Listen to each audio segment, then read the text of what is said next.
Centrafrique, 3 journalistes assassinés, leur corps déposé devant une base de l'ONU.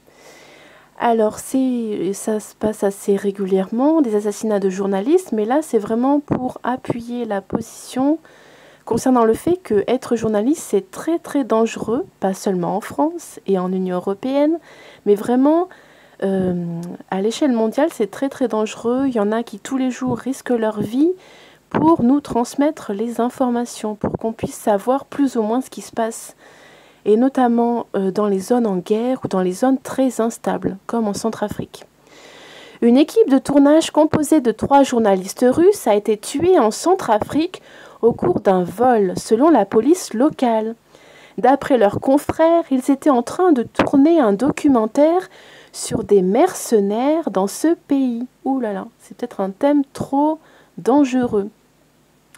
3 Russes qui portaient sur eux des cartes de presse ont été assassinés dans la nuit du 30 au 31 juillet 2018 près de Sibou, dans le centre de la Centrafrique, l'un des plus pauvres et les moins sûrs au monde.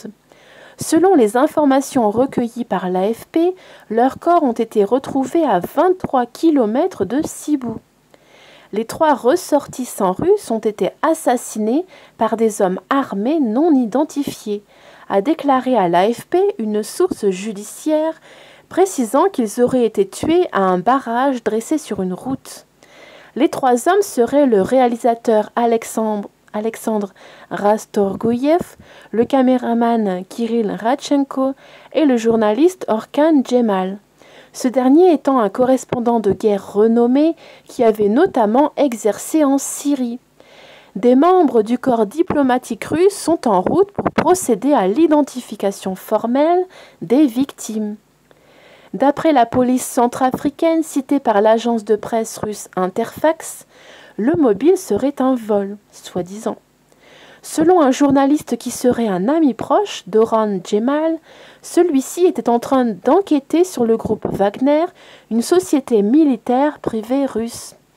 Les corps des 3 hommes ont été déposés ce 31 juillet au matin à la base de la mission de l'ONU pour la stabilisation de la Centrafrique, MINUSCA, de Sibou.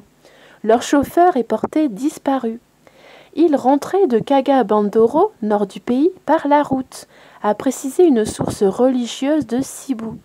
Ni l'ambassade russe à Bangui, ni le conseiller russe à la présidence centrafricaine n'avaient connaissance de la présence de ces journalistes en Centrafrique, selon l'AFP.